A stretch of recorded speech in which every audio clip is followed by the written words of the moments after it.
you know what? It's been so long. I don't even know how to start this anymore. Well, I wanted to say good evening, good evening, good evening, and welcome to Facebook Live here on your favorite information, your favorite channel for information on health and wellness for Black Americans, and that is blackdoctor.org. I am a one of your hosts here, have been for a number of years, and we are here with just one of my favorite people on this planet, and that is Dr. Gigi here. Back at you, Mr. Ellis. It has been a long time. I took a little bit of a hiatus, and I'd like to welcome all the audience members. My name is Dr. Gigi Elbayumi, and I'm a professor of medicine actually at Georgetown. I used to be at another place, but I've just recently, a couple of years ago, switched, hence the hiatus. And also the director, founding director, executive director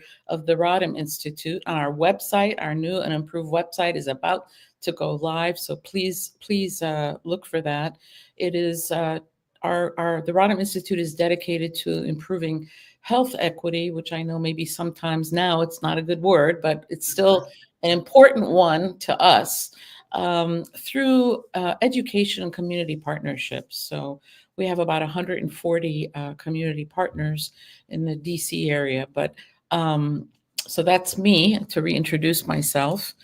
And the topic today, which is, I think, a really important one, is how are we coping during these turbulent, unprecedented times? And Mr. Ellis, can you tell us about sort of what your educational background is? Because we're going to definitely, make sure that we discuss this, and we'll want your professional opinion. Well, sure. I'm Elisine, as I mentioned, and I used to be one of the hosts here regularly on blackdoctor.org. My background is in mental health, and so I have a degree in psychology and a master's in professional counseling, and worked as a counselor for a number of years, primarily for children and families.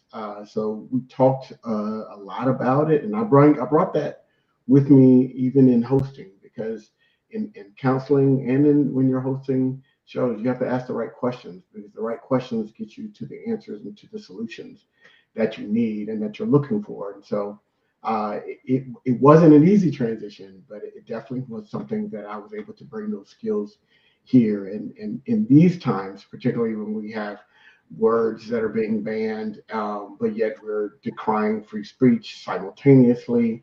We're having, the curriculum being altered, but yet we're, saying it's free speech.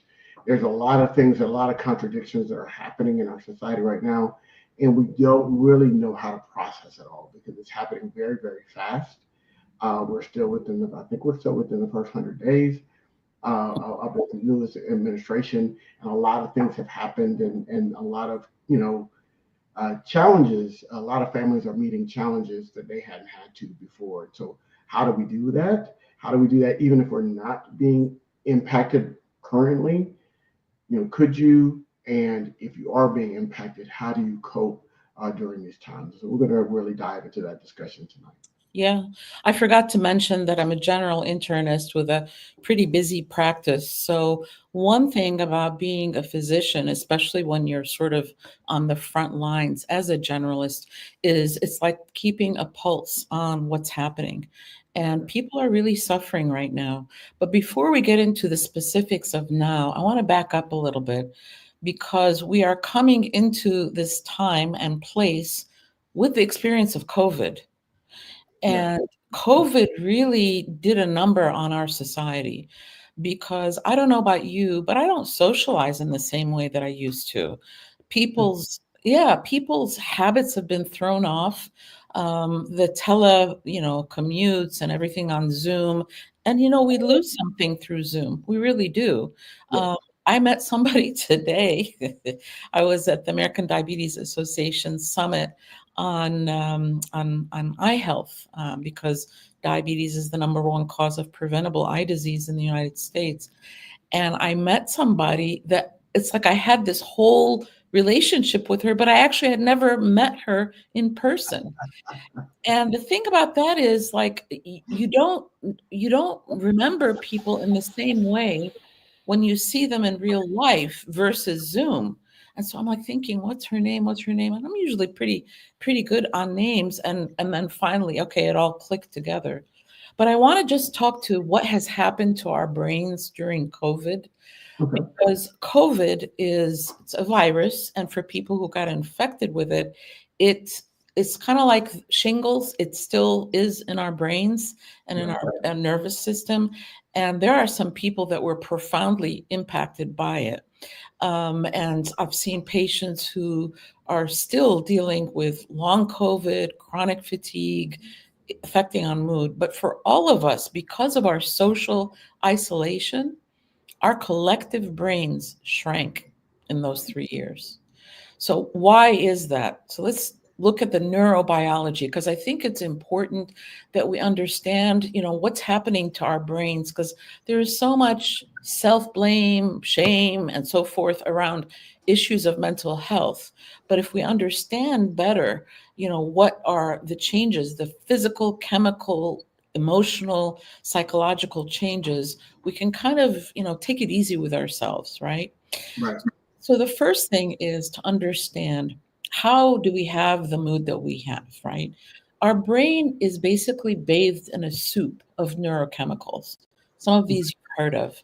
Serotonin is one, dopamine is another, and norepinephrine. So those are the feel good hormones. And some of the habits that we get into, whether it's eating, me overeating, or smoking, or even using substances, what they are actually doing is pushing the dopamine and other levels up. That's why people do those things. Otherwise, um, we wouldn't, right? But what happens, first of all, as we age, those levels start to go down. And then when we are stressed, and we are now chronically stressed, those levels start to go down. And why is that important? Well, those, kind of the stereotype about grumpy old men and how they get really grouchy and grumpy. Well, that's actually based in fact, because as one gets older, these levels fall, and that can make you more grouchy. It can make you more depressed. It can, and men and women, we know, manifest depression differently. Men can get more angry and grumpy, and women, we tend to cry, right? And women, we're actually lucky, because we have, it's okay for us to be sad, and we've got, a social support that allows us to kind of express ourselves. So, but I want to talk about those neuro transmitters, because there are some things that one can do to help have those numbers and levels come up naturally. One of them is exercise. Yes. And when you're feeling down, it's like the last thing you want to do is exercise. But let's talk about physical activity instead of exercise. It's just being more physically active. So many people that I'm seeing in the clinic just sit all day, and that Hmm. can lead to, back pain and so forth. But if you just take a break every hour and stand up, the weather's warming up, and there is absolute healing from going outside and spending time in nature, if you can. But I think social interactions are really important. Mr. Ellis, did you know that when we have those kind of those informal interactions, like we say hello to the person delivering our mail, or we chit chat on the elevator, or we, the checkout person talking. Do you know that those things probably predict our longevity more than anything else? Yes, there have been studies on that Yeah. talk Can you about. speak to that? Can you speak to that? Yeah, they talked about. They studied a lot of people that lived. I think it's octogenarians, people that live 80 plus, and then centenarians, people that lived over 100 years. And one of the common kind of elements of those people that had longevity in life was they had some form of human interaction. It does not mean that you have to have somebody living in the house with you, because spouses pass, or you may not have a spouse. However, just talking to the checkout person at your local grocery store, talking to your mailman, having some sort of human interaction, uh, increases that longevity. They did it on the reverse side at the beginning of life, when the Romanian uh, studies for the children that were orphaned, and they found just that contact. So they had these. It was a study that was well, it wasn't a study. They just noticed that they were putting orphan babies in cribs, and they were dying, and they didn't know why these babies were dying. And what realized is the one thing change that they made was they put them in the crib together, and he's touched. Just having that human contact kept sustaining the lives of the babies because we need some form of human contact. And there's a bunch of different. I just read another study about this guy that immersed himself in a dark cave with no time and no clock for like 6 months, Oh, and how it awful. it led to long-term psychosis. He was really studying the brain and how he lost his ability to tell time. He lost a lot of abilities doing that sensory deprivation. So understand and not having any contact with humans. So we really have to recognize that there is a significant positive, healthy, both mentally and physically impact for having just some sort of social interaction and human contact. And I think, the other aspect, thank you for sharing that because physical touch, emotional touch, and connection is very important. And I think in our world where everything has been me, and, Mhm. people are spending time on these things, that we sometimes, as my brother likes to say, we've lost the plot. Yeah. And so it is about making connections with people. I'm going to say this story, and Mr. Ellis, you've heard me say this, but I think this story before. I think it illustrates how we impact each other without even knowing that we necessarily do. So there was this couple, I think they were kind of upper middle class going to New York, and they were at a stoplight. They were walking, and there's a woman from New York standing there, and the woman, the wife, says, "Oh, look at that building! It's such and such an architecture." And so her husband said, "You're so dumb. That's not this." I mean, just really berating her. So Mhm. as the New Yorker is getting ready to cross the street, she says, "She's right. You're an idiot," and kept walking. But that for that woman, that wife, is like it was kind of a light bulb because she had been immersed in this environment of being put down all the time. It was like, you're right, this guy is an idiot. I'm not going to, I mean, that's a Right. dramatic example. But another example, my niece was at a coffee place getting some coffee, and she noticed that the person serving the coffee was being really nice and engaging, and people were just not responding at all to him. So she went up and she said, I've really noticed that you've just been so nice and kind and friendly, and I appreciate you. That person cried. He Mm. said, I feel like I'm invisible. Nobody is acknowledging me. Thank you. You never know how you're going to touch somebody. And when you extend yourself, I mean, how many of us have experienced this? I know I have when I'm feeling, just low and so forth. And then I go to work and I interact with patients. I come out feeling so much better. I'm exhausted, but I feel better. And so I think we have to remember that we are mammals. We influence each other. The majority of how we communicate is nonverbal. And I know this is your area of expertise, Mr. Ellis. So how do we communicate with each other? Well, really quickly about your New York story, I think what we have to recognize in anybody's mental health is that we are conditioned to push things down, right? We're conditioned to not, and so just like that old cliche that says, the straw that broke the camel's back, and say, why did that happen? But there was a million straws underneath that last straw. So when we push things down into our mental health, into our psyche, we don't realize the impact it's having on our health, both physically and mentally. And so it could be that one little thing that makes us snap, that one kind comment that causes the floodgates of tears to come out, because that is the full expression of all of the things that person had to push down. For the lady on the corner being right and probably being told multiple times how dumb and how wrong she is, to have somebody validate her in that moment it wasn't the moment, it was the all of the other moments that nobody was there to defend her, to step up in that space that she had to swallow and push down mentally, that caused it. And so when we're talking about our own mental health, and I say this in my personal relationship, I try to do this in my personal relationships, is if you have an issue, work through the issue, because what's going to happen is an incongruence in the response that happens when your cup gets full.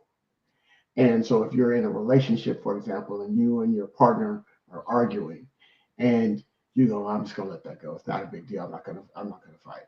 And then that happens again and again and again. And then when something and you blow and and the thing that you blow up about is not matching the emotional response, is because that is fueled by all of the things that you didn't talk about. So when we're talking about our mental health and we have something that's stressful, no, I don't want you running around trying to correct every little slight that you feel in your life. It's not what I'm saying. What we're saying is this: one, if there's an opportunity to address it.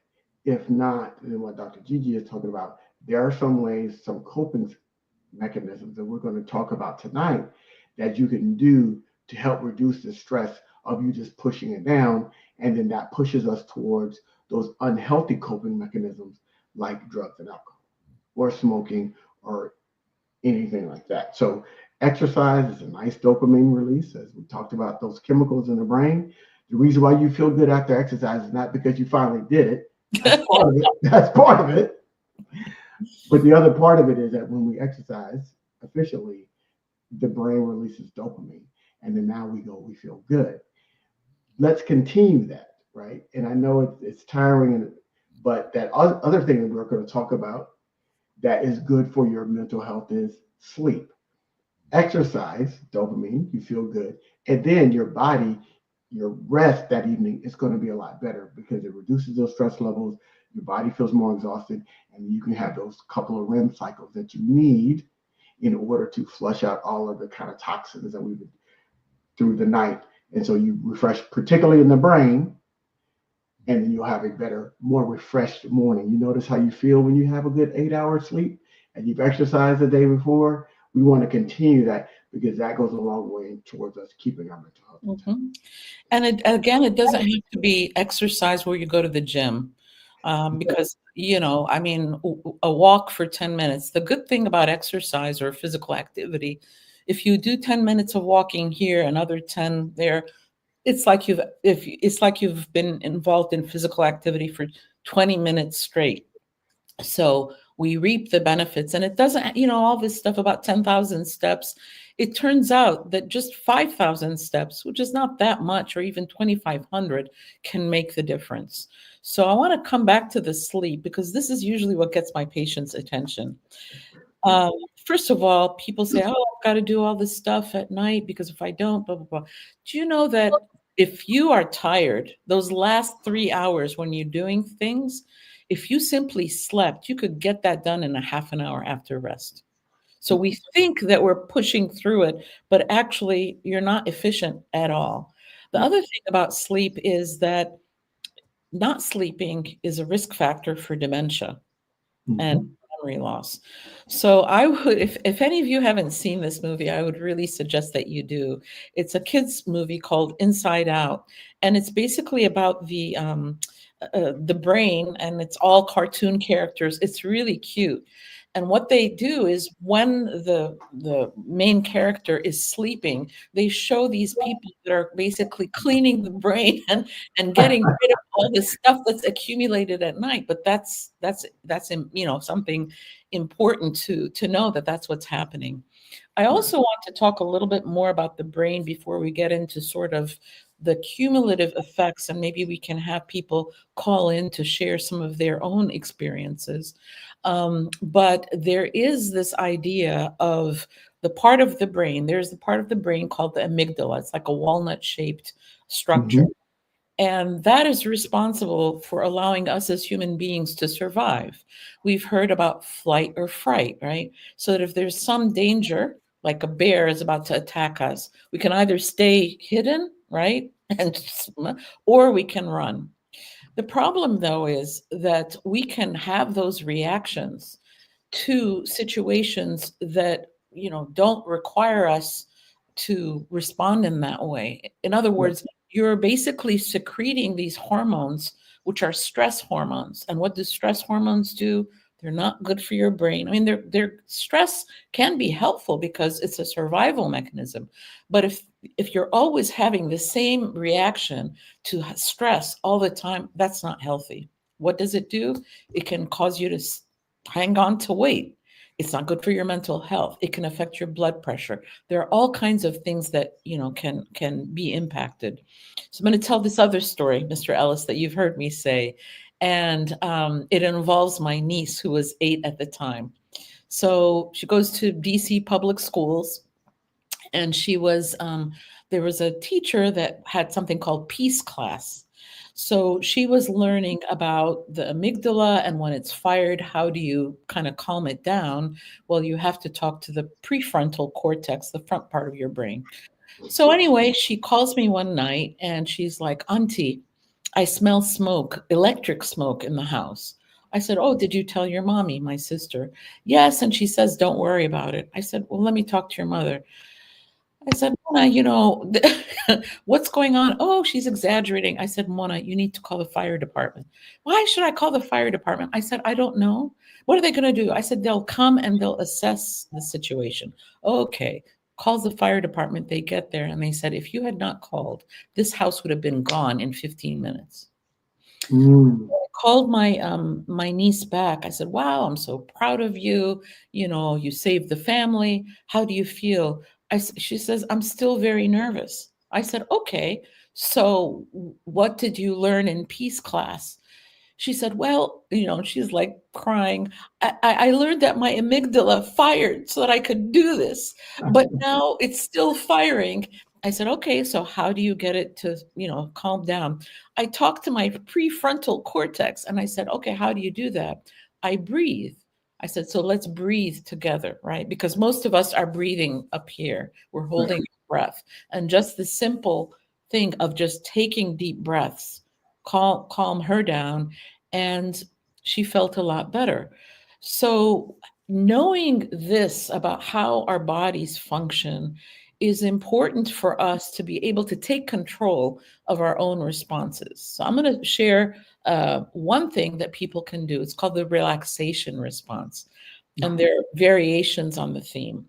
I sometimes do this with patients when I'm in the room because people are going through a lot. And if you love and care about them, you sometimes absorb that, right? But that's not good for you either, right? I mean, being the person, Mr. Ellis, I know you're the person in your family that everybody goes to in a crisis, right? There are just those people in families and in work settings. So one thing to do is the relaxation response, which on the count of 3, you take a deep breath, 1, 2, 3. You hold it for 3, 1, 2, 3, and you exhale for 3. So, Mr. Ellis, if you could count me, 3, 3, and 3, I'm going to demonstrate it. Okay? Okay. All right. 1, 2, 3. 1, 2, 3. 1, 2, 3. So doing that 5 times actually causes your body to relax. It Mhm. helps to slow down your heart rate. Some people do it on the count of 5, but doing that, and you can do that as many times as you want, and you don't have to, nobody needs to know. So when you're in that middle seat in a plane, or you're on a bus, or in a cab, or at a meeting, and let's say I have an issue with people snapping their gum, I get really irritated. So then you can do that, and it kind of helps your body's stress level go down. So you've already heard us mention exercise. We've talked about sleep, physical activity, sleep, the relaxation response. Another thing that's been shown to help. Real quick about the prefrontal cortex that I want people to recognize. It doesn't fully develop until it doesn't finish developing until our early 20s. And that's also where we house reasoning and judgment, right? And so a lot of times when But I'm always, especially when I was working with children and adolescents, I would always have to remind parents when they say, "Well, he's not making good decisions." I was like, "Well, his brain is not fully developed to be able to make that. So what you have to do, and what you did in your example about your nieces, her class, and what you did was you gave her the tools until that brain starts is fully developed to say the reasoning and judgment says I was able to save this house, so therefore I can calm down. The 8 year old may not have that functioning as of yet, and so they give you techniques, and Dr. Gigi talked her through a technique that's going to do that for her until her brain is able to do it. Now, some of us, when we're learning what we learn in our environment, we learn how to respond is not always the best way. So sometimes that that person that gets slighted or feels slighted in the restaurant that goes off and starts flipping over starts yelling at the waiter or starts yelling at if their change was wrong from the cashier, they start yelling on. That says to me immediately that person has been exposed to enough bad responses that they feel like that is how they're supposed to respond to every perceived slight.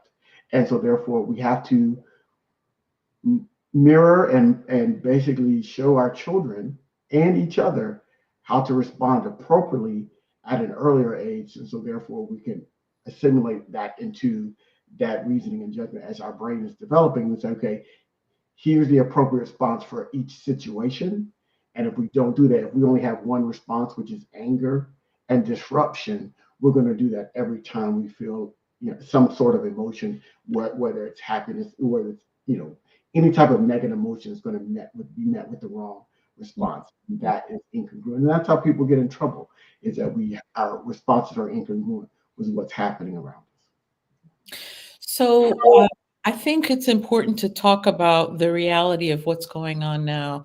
I live in Washington, D.C., you're in Atlanta, and I us. have to tell you that in Washington, D.C., we are in the epicenter.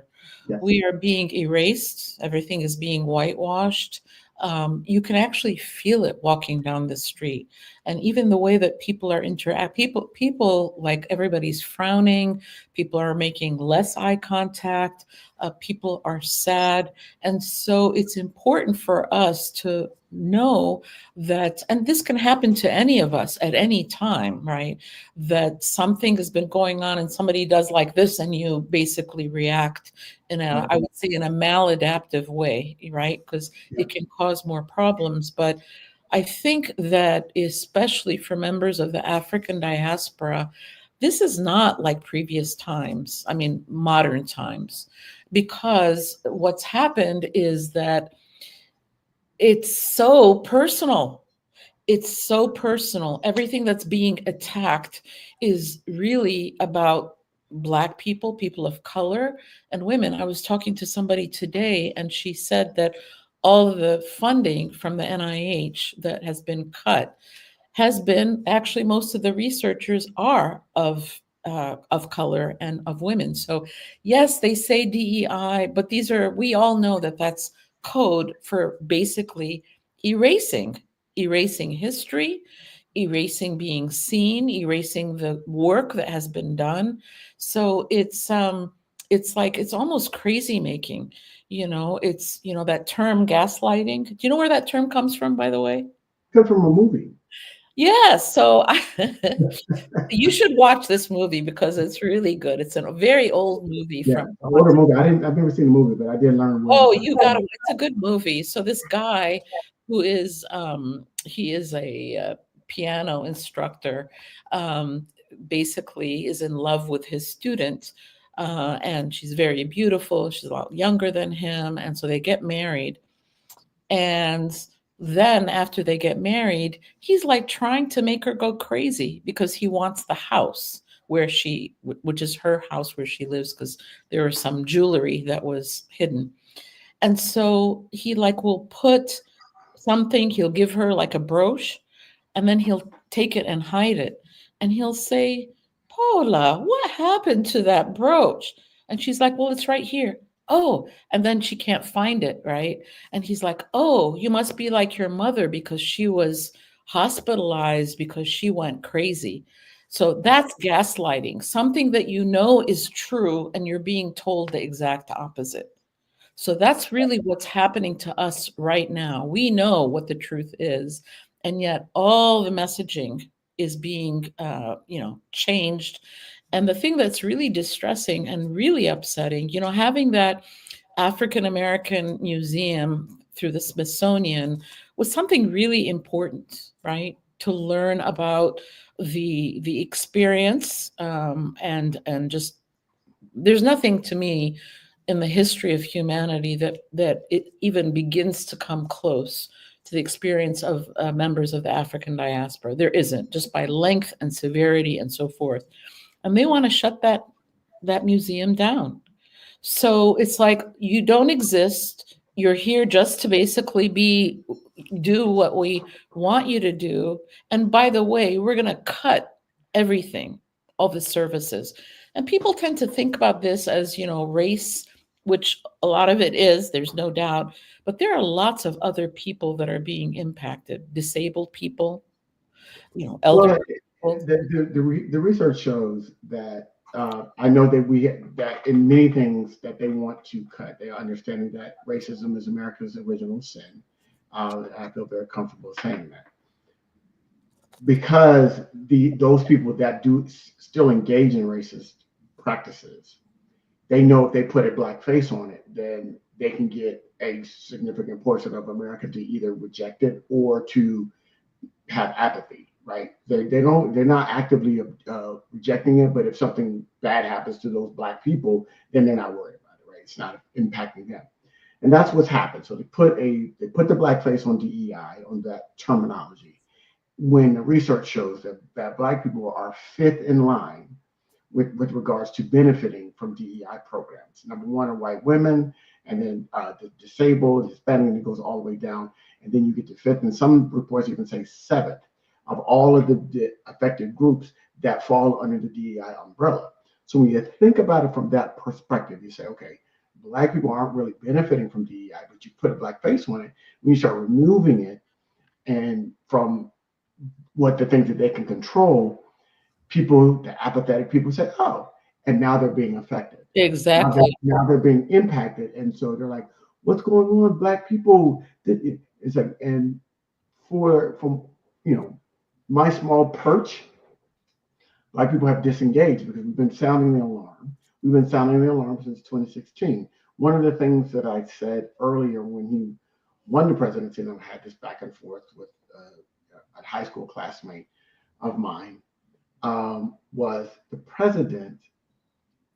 They're like, he's whatever, he's blowhard. Nobody's really worried about what he's saying. The president sets the tone of the country, and that is so. It's like, yes, policies and laws and all those other things, but he sets the tone really of how we're supposed to deal with ourselves, with each other, and how we deal with our neighbors, being our whether it's land neighbors or across the pond. And to be that hostile all the time, to be that self-centered all the time, to be that paranoid kind of narcissistic all the time is going to infiltrate into the country. And what we're seeing now is that lying is okay now. That we're seeing that being selfish is okay now. Hurting others, it's okay now. So all of these things that we just kind of say, oh, that's him. Well, that's what we're seeing in this country now. We're seeing people more apt to, if somebody is in distress, to pull out their phone and record it than they are to step in and help. That's sad in terms of how we interact with one another. And we have a administration that seems to be okay with that because they're benefiting the most. Because when we're fighting each other, we're not paying attention to what's going on really in this country. When we talk about the dismantling and the erasure, that Rorschach slogan, that Rorschach test of a slogan, "Make America Great Again," is really him saying, so when the follow-up question, when was America great? He is trying to recreate that. Mhm. In his mind, America was great was when he grew up in the 40s and 50s, where black people, women moved out of the way, white men were elevated, and we were told that they did everything. And what I'm doing now in my personal life and posting it is sharing all of the things that we utilize today that were developed by people of color or women. Um, the modern HVAC system that we use to cool our house and heat our homes, that was developed by a black man. Crest toothpaste. Uh, uh, there's a detergent. All of these products that we use today was developed by one PhD that happened to be a man of color.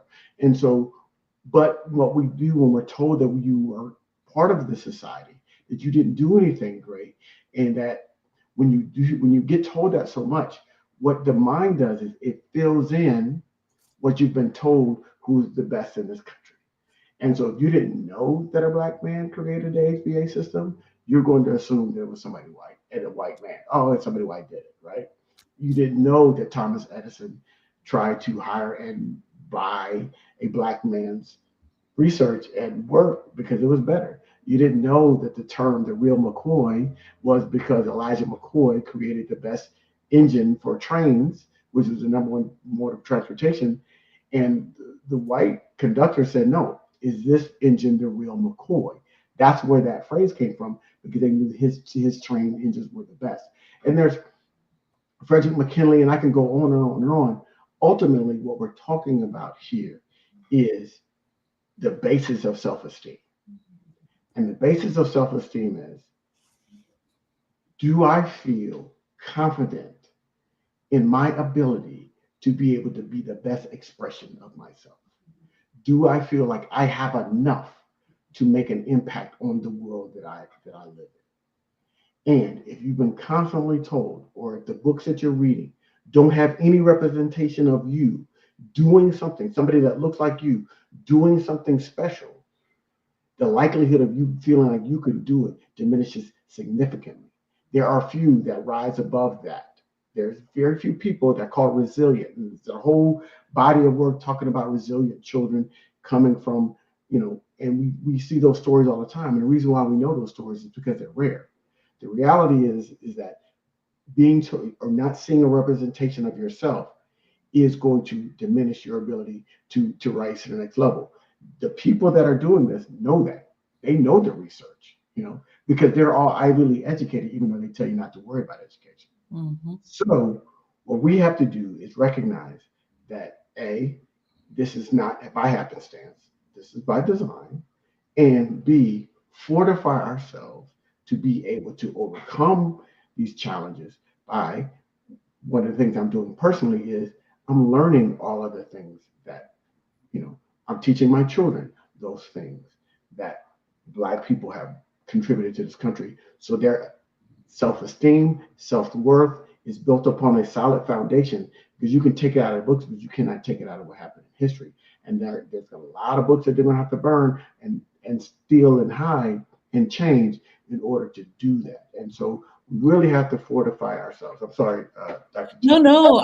I think, what we're doing is we're exchanging ideas about what's been helpful, and hopefully members of the audience can, take what they find helpful and leave what they don't. But I think one of the most important things about our discussion is we're validating people's feelings, because this is real. This is not in our heads.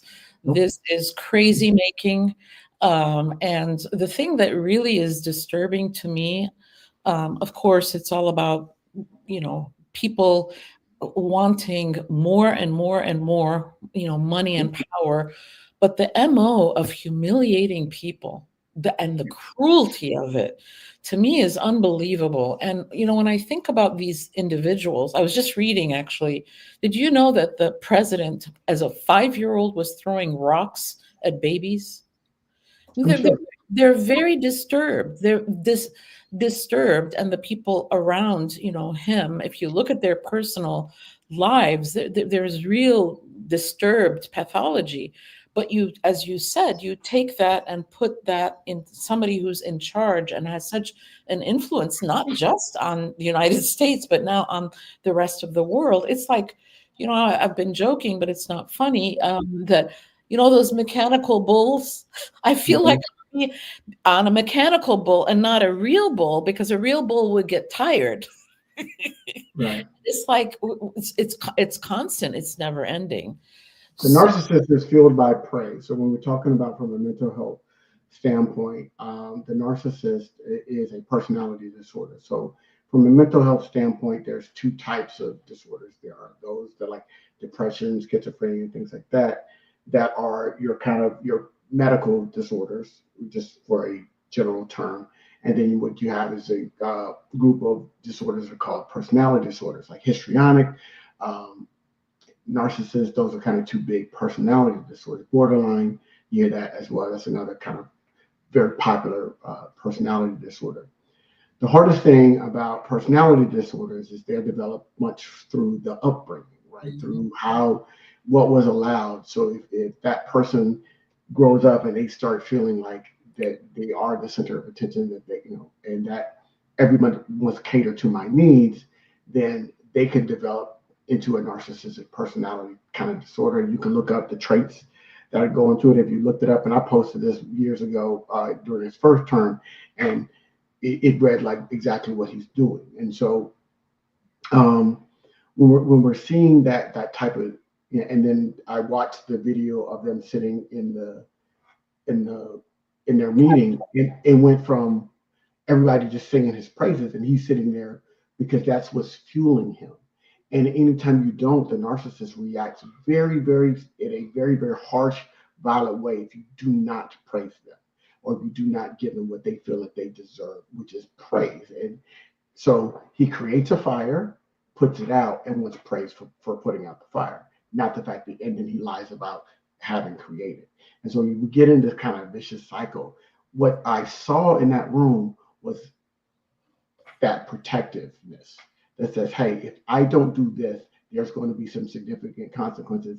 And he's upping the consequences, even like sending people to El Salvador and then saying, oh, I can't bring them back. I don't have that power.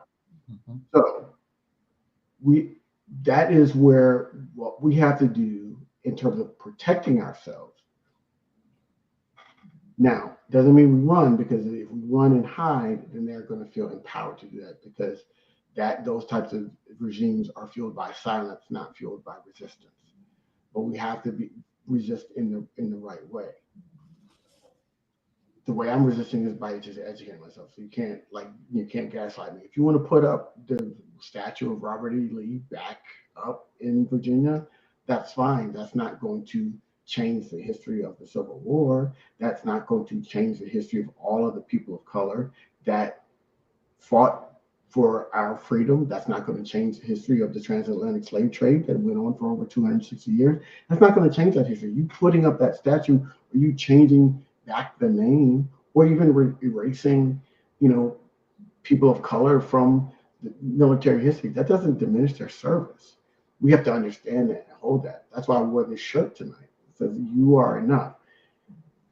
History is going to write much like the gentleman that began World War II, history is going to write this epilogue that he's not going to have any control of. Now, how is that? Which side do you want to be on? You saw what happened during World War II. You saw what side and how that transpired. Is that the side you want to be on, or do you want to be on, or do you want to be the silent side that says that was complicit and say, hey, it's not happening to me? Because as you can see, it is. Farmers are losing their farms. Cattle ranchers are now losing their ability to sell their cattle around the country. And so becoming very, very insular is going to create this permanent kind of class. Yeah, and in terms of the silence, I think it's not, individuals can be silent because we need breaks, right? yeah, And I've stopped watching TV. I only read because it's overwhelming to the nervous system. It yes, will continue to fuel. I think if I can say this, that you are not saying that everybody has to march in the streets, right? no, It's no, it's basically about what is going to feed you, protect you, and allow you to survive yet another egregious system, right?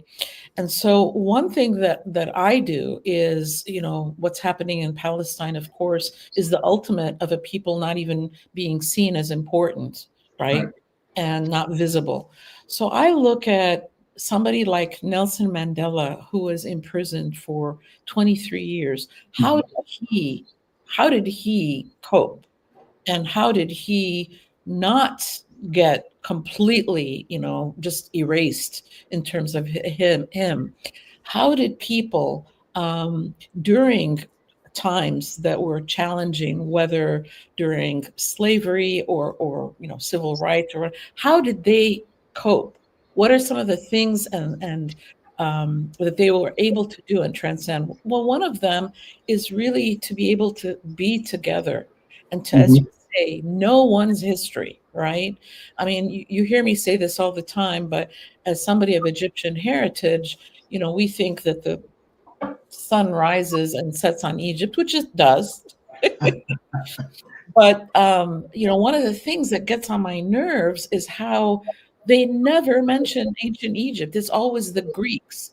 And Right. it's like, and then when it is about ancient Egypt, they want to make us white. They want to claim us as honorary whites.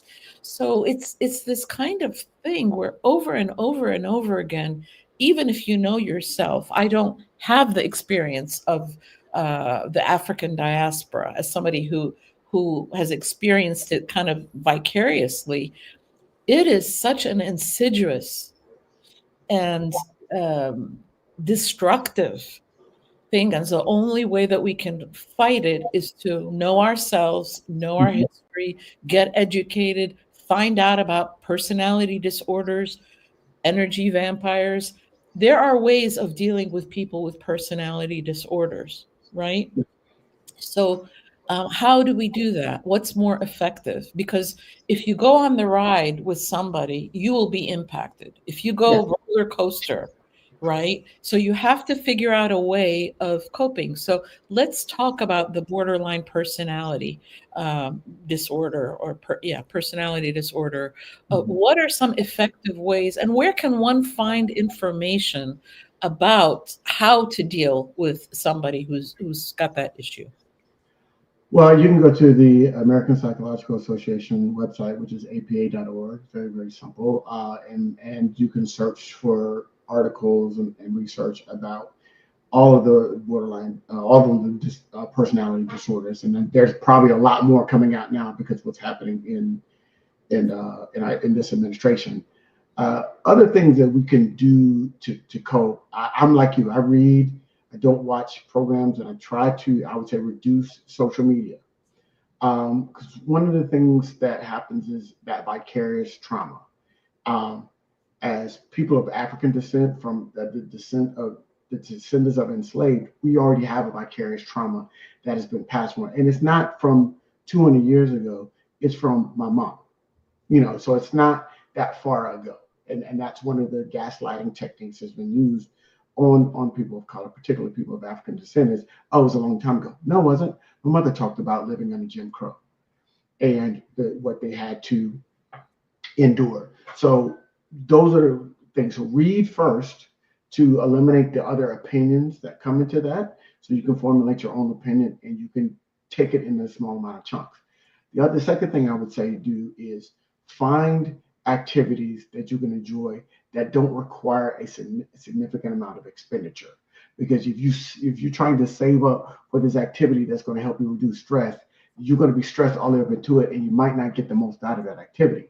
Mhm. So if there's something that you like to do, that afternoon walk, reading a book, playing a game with your spouse or your children, sitting on the porch, meeting with your neighbors, those older kind of activities that were kind of rather, I'm going to use a big word here, innocuous, basically really kind of basic activities. Keep doing those things and you will find enjoyment in it. And so that way you don't have to go out and engage as much. You can engage with people that are just within your community.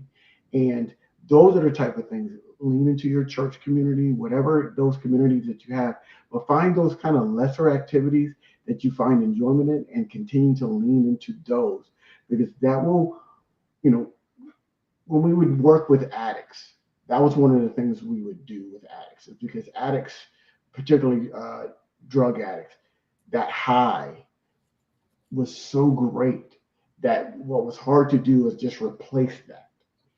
And so that's why when we go into rehab, we would slowly walk them down from needing that kind of emotional high in order to find enjoyment.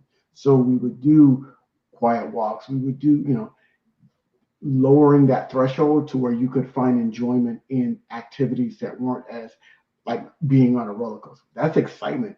But if you need that all the time to find enjoyment, Mhm. you're going to have a hard time. So you've got to find those activities in your life that are, not as exciting, but you can find enjoyment in it. And I think your body will adjust. The homeostasis is real. And so your body will adjust to that, and then you'll have a better chance of sustaining that over time versus taking those larger activities to Mhm. find enjoyment.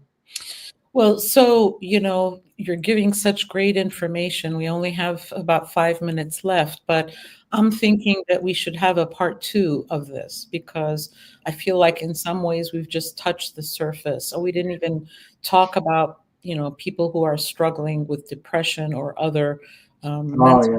illness, and what can be done for that, and talk therapy and medication and so forth, which I think is an important discussion, as well as herbals or supplements, because in our family we just went through a really really rough time where somebody was told to stop taking their mental health meds and was given supplements, and they just were really manic for about 4 months. And so, what are things that are safe? What are things that are unsafe? And this is not because I have a bias against, herbals. A lot of the medicines that are used are actually plant based, but how can we be smart? Because we're trying to find fixes and they're not always healthy, right? They can actually cause more harm than good. Well, But we should bring in on the part two. We can bring in a good friend of mine, Dr. Rhonda. We used to do a show called "I'm Not Crazy But," and she's a psychiatrist. So we could bring her on and talk about those different SSRIs yes. and anxiolytics and things like that. That will um, what's good and what's bad about them, because she does prescribe medication, but she also does talk therapy Mhm. and try to get her patients off of medication. And she's a wonderful, wonderful guest. She's a great host, and I think she would provide some perspective. But I'm going to answer your question about how do we deal with narcissists and borderline. Be firm, but don't engage, because narcissists want you to engage because they're trying to push your buttons, and then they're going to lash out. And you see what happens when they feel threatened or whatever, they lash out and they want you to engage with them. Be firm. Say, hey, I'm not going to engage with you at this point in time. Walk away, because everybody's got that uncle that get a little sauce in him, and he's going to try to pick a fight, right? Because that's his thing. If you walk away, yes, he's going to keep coming after you, but eventually he's going to go. He's going to try to find somebody else to pick a fight with. We all have had that person in our life or have seen that person. The more we engage, the more we're fueling the disorder. So we have to disengage and be firm about disengagement. Now, if you're a parent dealing with a child that is showing those traits, that could be a little bit harder. But we got to set those hard boundaries. Don't break them. Almost like with an addict, set those hard boundaries. Don't break them, but don't let them get into a situation where they become a danger to themselves or others. And sometimes those personality disorders can push them to that space if it's not treated properly, or if it's not getting the fuel that disorder wants.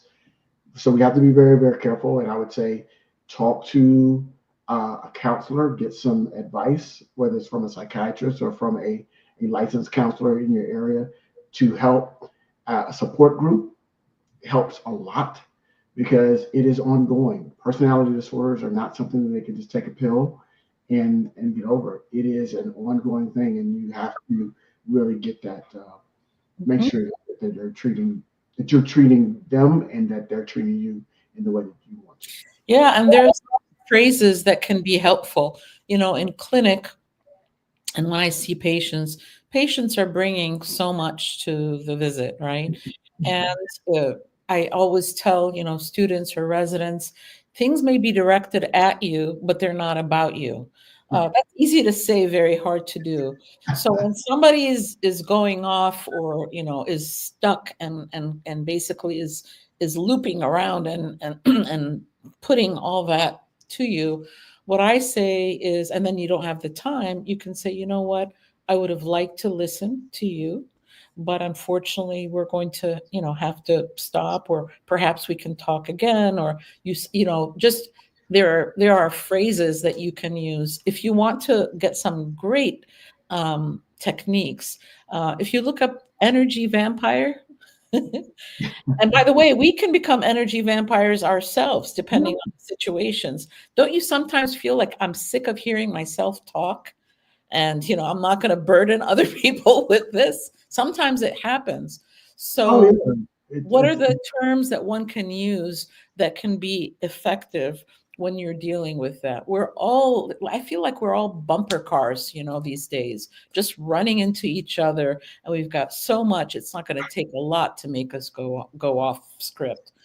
well, So, well, one of the things and I've been kind of one of my pet projects is I've been writing a book. I started writing a book, and one of the key components of the book is self awareness, right? And so understanding how we work individually will go a long way in terms of how we understanding how we impact the world around us, and how in vice versa that world impacts us and how we feel about ourselves and our moods.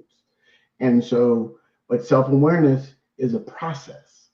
Right? And not everybody has it. We all have that person in our life. Like, you have zero self awareness.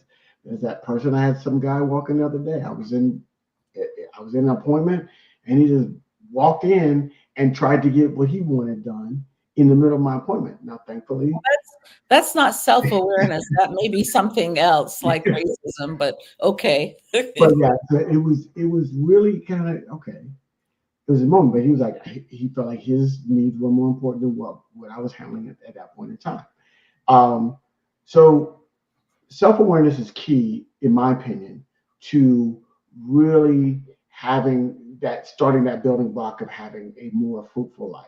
Because if I say I know how I work, whether I'm an introvert, whether I'm an extrovert, how do I get my energy, and then really setting those lines of okay, if I get my energy, if I'm an introvert, how do I set those times to unplug and to set boundaries, appropriate boundaries, to where I Mhm. can get the energy so you can give people what they need from you.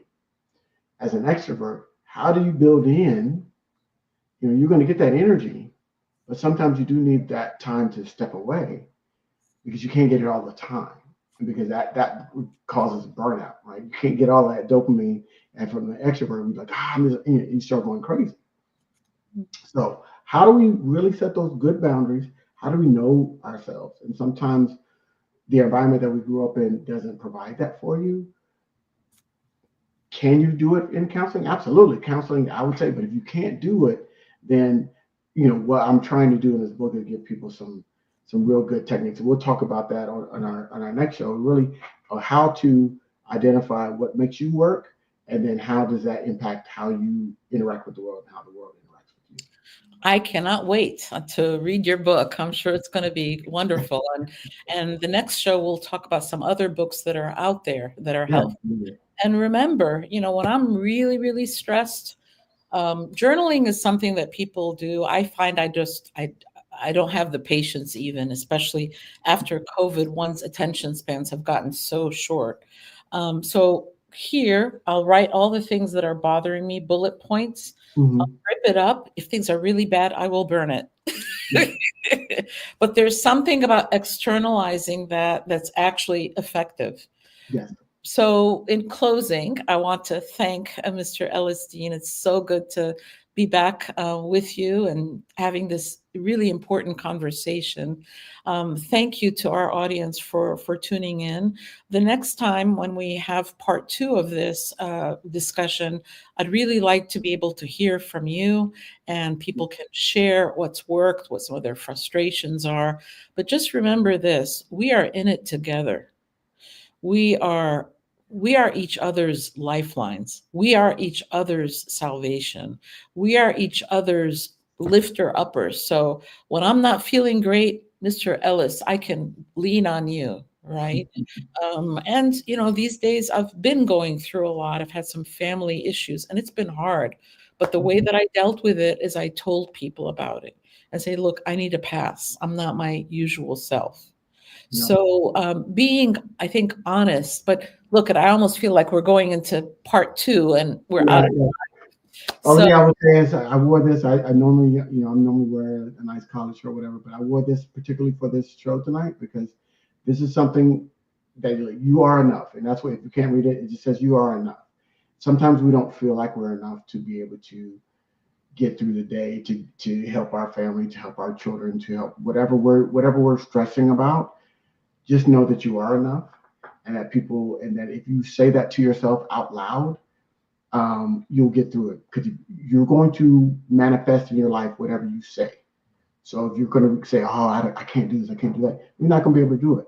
You have to be able to internalize, "Hey, my ability to overcome and to survive." So you are enough to get through whatever you're going through. and what a great way to end the show. Thank you so much, and good to be back. And we're going to get through this. We will get through this. This is not easy. All right, everybody, be well. Take care. Bye You take bye. care.